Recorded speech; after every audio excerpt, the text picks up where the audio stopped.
When you talking about super coach, when you've worked with many people, what would you say your job is as a coach when somebody comes to see you and says, "What is it you do?"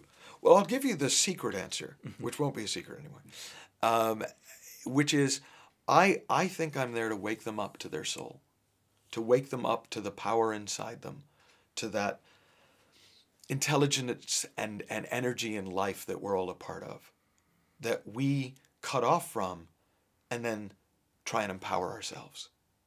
So we try and find this power, this willpower, and make ourselves succeed and be happy and do things, when actually we're hooked up to this much greater power that everyone's got access to. It doesn't matter what your religion or no religion. I mean, I've had this chat with Jehovah's Witnesses and atheists. Everyone gets it at some level. Nobody really thinks they're in charge. But boy, do we act like we are. And the analogy that I'll often use is trying to do things the way we're taught to do them, the empowered way.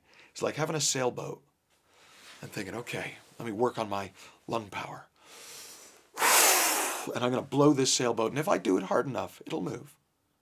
And sometimes I'll catch a current and it can move quite quickly. And I think, look what I did. But sailboats aren't designed to run that way. Sailboats are designed to catch the wind. And that creative force, that wind, that power of mind that all of us have, if we let it, if we get that it's there, we see what's in the way, it will take us places.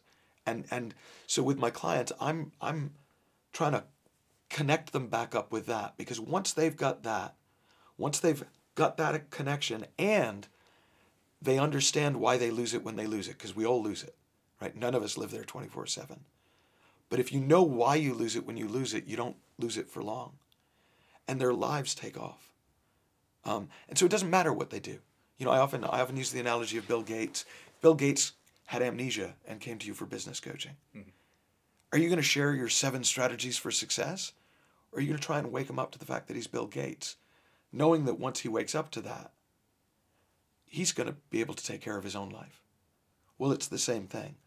We all have access to that kind of wisdom, that kind of genius. But we don't know it's there a lot of the time.